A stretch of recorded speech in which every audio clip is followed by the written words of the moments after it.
जय हिंद दोस्तों अगर आपको याद होगा कि 30 जनवरी को जिस दिन चंडीगढ़ में मेयर के इलेक्शंस होते हैं और इस चुनाव के नतीजे उसी दिन आते हैं जहां पर मनोज सोनकर जो कि बीजेपी से बिलोंग करते हैं ये यहां के बन जाते हैं चंडीगढ़ के मेयर। लेकिन इसको चैलेंज किया जाता है जब ये एक वीडियो और इमेजेस जब सोशल मीडिया में वायरल होती है, खासकर आपके ही तरफ से ये जो वीडियो है फुटेज वायरल की जाती है जिसमें प्रिसाइडिंग ऑफिसर को दिखाया जाता है कि ये चुनाव के जो बैलेट पेपर्स जो होते हैं उनके ऊपर कुछ छेड़खानी कर रहे हैं, उनके ऊपर टिक्स लगा रहे हैं, उनके ऊपर कुछ क्रॉस कर रहे हैं। और इसी के बाद में यहाँ पर आपके जो लीडर है वो बेसिकली चल जाते हैं हाई कोर्ट। हाई कोर्ट जाने के बाद में वहां पर इसकी सुनवाई के लिए डेट दिया जाता है 26 फरवरी का। लेकिन इतना वेट न करते हुए यहाँ पर आपके जो लीडर्स है वो चले जाते हैं सुप्रीम कोर्ट। सुप्रीम कोर्ट जाने के बाद में इसकी जो सुनवाई है वो चल रही होती है और आज फाइनली इसके ऊपर कंप्लीट एक डिसीजन आ चुका है जहां पर सुप्रीम कोर्ट ने ये डिक्लेयर किया है कि आपके जो कुलदीप कुमार है जो बेसिकली चंडीगढ़ में मेयर बनने वाले थे, लेकिन धांधलीबाजी की यहाँ पर चीजें निकल के आती कि यहाँ पर बीजेपी की तरफ से 8 जो प्रिसाइडिंग ऑफिसर है उनकी तरफ से 8 जो सीटें हैं उन पर यहाँ पर इनवैलिड करार दिया गया था। इसको लेकर यहाँ पर सुप्रीम कोर्ट में चैलेंज दिया गया और इवन की कुलदीप कुमार अब नए चंडीगढ़ के मेयर बनने वाले हैं तो इसके बाद में जो प्रिसाइडिंग ऑफिसर है अनिल मसीह उसके लिए भी एक डायरेक्शंस इशू किया गया है। बेसिकली ये अनिल मसीह के लिए एक इशू नोटिस जारी किया गया है इनके ऊपर मुकदमा चलाने को लेकर। आप यहाँ पर देख सकते हैं जो आर्टिकल बेसिकली पब्लिश किया गया है जिस तरीके से एनडी जो गठबंधन है जिसमें आपके कुछ मेंबर्स है और कांग्रेस के कुछ मेंबर्स है, दोनों को मिला के 20 मेंबर्स जो होने वाले थे उसमें 8 इनवैलिड हुआ था तो 12 हुए थे। और यहीं पर आपको पे आगे हम बताने वाले फाइनली अब ये 8 मिलकर ये 8 जो इनवैलिड करार दिया गया था उसे अब वैलिड कह के ये बेसिकली ऐड करके अब 20 हो चुका है। और आपको बताना चाहते हैं 20 के बाद में यहाँ पर मेजोरिटी फॉर्म में इंडी जो गठबंधन है वो आगे लीड करते हुए इनके तरफ से आपके जो मेयर हैं कुलदीप कुमार ये बनाए गए हैं। और सबसे अजीब बात ये कि ये जो पूरी जो काउंटिंग हुई ना ये जजेस के सामने हुई। सुप्रीम कोर्ट ने यहाँ पे ये कहा कि जो बैलेट पेपर्स है इसकी काउंटिंग कोर्ट में होगी और कोर्ट में होने के बाद फिर ये डिसीजन आता है। और क्योंकि जो प्रिसाइडिंग ऑफिसर थे इनको लेकर कहा गया कि ये जो इलेक्शंस में जो धांधलीबाजी हुआ है ये एक गैर कानूनी है, अनलॉफुल है जो बेसिकली इलेक्शंस में देखे गए चंडीगढ़ मेयर इलेक्शंस में। और इन तमाम चीजों को लेकर सुप्रीम कोर्ट के डिसीजन आने के बाद में अरविंद केजरीवाल जी यहाँ साफ साफ कहे थे, क्योंकि जब ये चीजें निकल के आई थी उस समय खबरें निकल के आ रही थी कि चंडीगढ़ मेयर इलेक्शंस में डेमोक्रेसी की हत्या हुई है। लेकिन अब यहाँ पर इनके तरफ से ट्वीट किया गया, thank you for supreme court for saving democracy in this difficult times. और इसी कुछ दिन पहले आपने देखा होगा कि बीजेपी के मनोज सोनकर जो चंडीगढ़ के नए मेयर बने थे इनको भी मालूम चल गया था कि जो डिसीजन है वो हमारे अगेंस्ट में आने वाला है, तो इन्होंने पहले से यहाँ पर क्विट कर दिया एज ए मेयर की कुर्सी के तौर पर। इवन की कुछ दिन पहले आपने ये भी सुना होगा 19 फरवरी के दिन में कि आपके 3 जो मेंबर्स हैं काउंसिलर्स वो बेसिकली ज्वाइन कर लिए बीजेपी, तो बीजेपी के पास में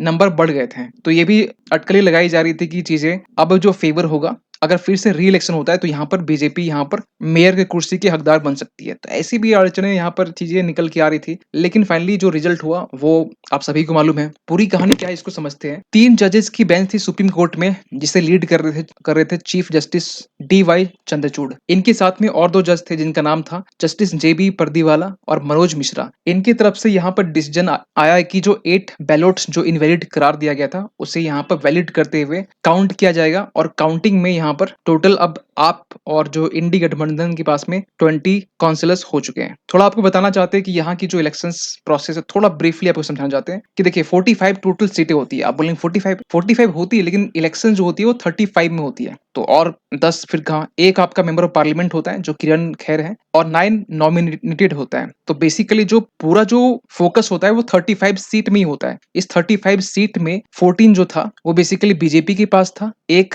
श्रीमणी अकाली दल जो है एक उनके पास में, 13 आपके पास में, 7 कांग्रेस के पास में। तो कुल मिलाकर बीजेपी के समर्थन में यहाँ पर सैड जो पार्टी है श्रीमणी अकाली दल वो थी। तो बीजेपी कुल मिलाकर 15 काउंसिलर इनके पास में था और कांग्रेस और आप मिला के दोनों को मिला 13+7 यानी कि 20 हो गया। तो यहाँ पर साफ साफ ये 13 जनवरी जब चुनाव हुआ तो ये जीतते हुए दिखाई दे रहे थे। लेकिन जब यहाँ पर इस 20 में से आपके 8 जो काउंसिलर्स है इनके वोट को इनवैलिड करार दिया गया, इसके पीछे रीजन बताया नहीं गया है कि क्या रीजन है, अभी तक रीजन मालूम नहीं है। तो इनके पास बच गए 12 और यहाँ पर बीजेपी के पास 15। तो इसलिए यहाँ बीजेपी जीत के आगे निकलती है। लेकिन इसी चीज को जो चीज जो पैसे जैसे था उस तरह रखा गया। 20 आप और कांग्रेस के पास में है तो उनको यहाँ पे वैलिड करा देते हुए जो 8 सीटें दी गई और फाइनली यहाँ पर आपकी तरफ से मेयर को चुना गया है। सो फाइनली पूरी प्रक्रिया में सुप्रीम कोर्ट ने क्या-क्या ब्रीफली आपको समझाना चाहते हैं कि इसमें सुप्रीम कोर्ट ने आर्टिकल 142 का यूज़ किया है। आर्टिकल 142 बेसिकली सू मोटो एक्शंस सुप्रीम कोर्ट ले सकती है, अपनी तरफ से संज्ञान ले सकती है। अगर कहीं इनजस्टिस हो रहा हो तो, थोड़ी बहुत पॉलिटिक्स समझ रखते हो तो आई होप कि आपको मालूम होगा कि कंप्लीट जस्टिस के लिए सुप्रीम कोर्ट इस खुद से संज्ञान ले सकती है कि अगर डेमोक्रेसी की हत्या हो रही है, डेमोक्रेसी के जो प्रिंसिपल जिस प्रिंसिपल पर ये बेस्ड है, उसका वायलेशन हो रहा है तो सुप्रीम कोर्ट यह एक्शन खुद से ले सकती है। ताकि स्टेट के जो अफेयर्स है जिस प्रिंसिपल पर ये बेस्ड है, अगर वही डिस्ट्रक्ट हो जाए तो कहीं न कहीं हमारी डेमोक्रेसी की जिसमें डिपेंड करती है, वो कहीं न कहीं कमज़ोर हो सकती है। सो यहाँ पर कोर्ट ने ये भी कहा है कि मेयर का इलेक्शंस हो या फिर देखिए, भारत में चुनाव जो होते हैं ना, वो स्टेट में इलेक्शंस होते हैं, लोकसभा इलेक्शंस होते हैं, इवन की पंचायत इलेक्शन होते हैं। 3 टियर गवर्नमेंट है, आपको मालूम है। तो जो यूटीज़ है, चंडीगढ़ एक यूटी है, तो वहाँ पर भी मेयर के इलेक्शंस होते हैं। तो सुप्रीम कोर्ट ने यहाँ पे ये कहा कि लोकल पार्टिसिपेटरी लेवल में भी यहाँ पर जो इलेक्टोरल डेमोक्रेसी है, उसे भी मेंटेन करने की नीड है, जो यहाँ पर नहीं किया गया। और फाइनली यहाँ पर जो 8 इनवैलिड वोट की बात की जा रही थी, उसे वैलिड करार दिया गया, जो हम पहले पीछे स्लाइड में बता चुके हैं। इसमें सुप्रीम कोर्ट ये साफ-साफ कह रही है कि presiding officer has evidently put his on mark on the bottom half of the ballot. जो इमेज आप दिखाई दे रहा है यहाँ पर जानबूझ के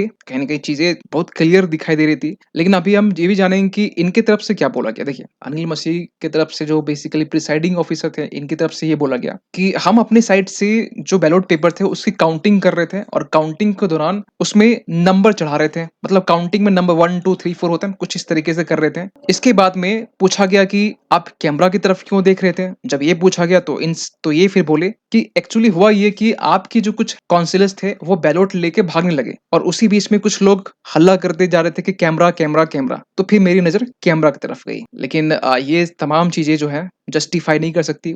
सुप्रीम कोर्ट ने साफ-साफ कहा कि ये जो भी बात आप कह रहे हैं, वो कहीं न कहीं उससे सुप्रीम कोर्ट सैटिस्फाइड नहीं है। एक बना-बनाया सा लग रहा है, क्योंकि आप जिस तरीके से यहाँ कैमरा में देख रहे हैं, वो ये लग ही नहीं रहा है कि कोई किसी ने हल्ला किया, किसी ने ये चिल्लाया कि काउंसिलर्स आपके काउंसिल बैलेट लेके भाग रहे हैं और कैमरा, कैमरा फिर क्यों चिल्लाएँगे? और आप जिस तरीके से देखे हैं, वो ये लगता ही नहीं कि आप उस सिचुएशंस में कैमरा देख रहे हैं जब कोई कैमरा कैमरा कोई चिल्ला रहा है। आप नॉर्मली देख रहे हैं कुछ काम छिप के कर रहे हैं, उस तरीके से चीज़ें नज़र आ रही है। तो सुप्रीम कोर्ट ने यहाँ पर ये कहा, जो अपने आप में एक गैर कानूनी है, जो क्योंकि आप प्रिसाइडिंग ऑफिसर से आपकी ड्यूटी बनती है कि आप इस चीज़ को फेयर तरीके से करवाएँ। तो यहाँ पे सुप्रीम कोर्ट ने ये कहा कि ये जो बेसिकली चुनाव हुए, उसमें 2 लेवल्स में डेप्रिसिएटेड देखा गया है। मतलब किस तरीके से? पहली बात में ये बोला गया कि ये अनलॉफुल है। दूसरी बात में ये बोला गया कि प्रिसाइडिंग ऑफिसर अपने साइड से झूठ बोल रहे हैं, तो झूठ बोलने की सज़ा। दूसरी बात, गैर कानूनी जो चीज़ें की गई हैं, वो चीज़ें। तो इसके बाद में यहाँ पर जो मनोज सोनकर हैं, जो मेयर बने थे, जो बाद में क्विट कर गए, इन्होंने ये बोला कि फ्रेश इलेक्शंस होने चाहिए। लेकिन सुप्रीम कोर्ट ने साफ-साफ इसे डिक्लाइन कर दिया, क्योंकि सुप्रीम कोर्ट ने यहाँ पे ये कहा कि ये बेसिकली इनएप्रोप्रिएट होगा कि पूरी चुनावी जो प्रक्रिया है फिर से करवाना, क्योंकि ये बेसिकली फॉल्ट है वोट के काउंटिंग को लेकर। जो प्रिसाइडिंग ऑफिसर जो